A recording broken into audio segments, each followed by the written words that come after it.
Wakil Gubernur hadir untuk melihat proses operasi ini, Pak. Wakil Gubernur kita, Pak. Oke, silakan Pak. Operasi katarak dengan ITE dengan Pak Chandra, Pak. Ini.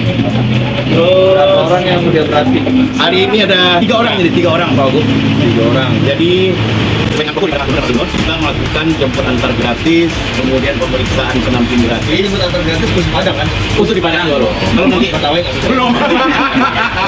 Ya.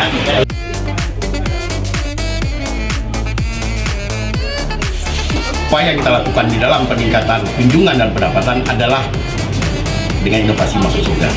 Masuk surga seperti disampaikan memberikan akses mudah dan komprehensif untuk seluruh warga.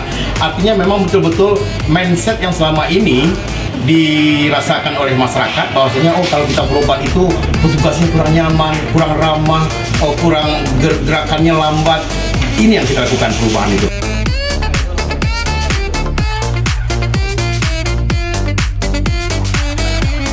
Masyarakat Sumatera Barat, Kota Padang, dan bisa juga Kota Padang yang ingin melakukan operasi katarak dengan BPJS bisa datang ke BPD nasional kita, PKIM.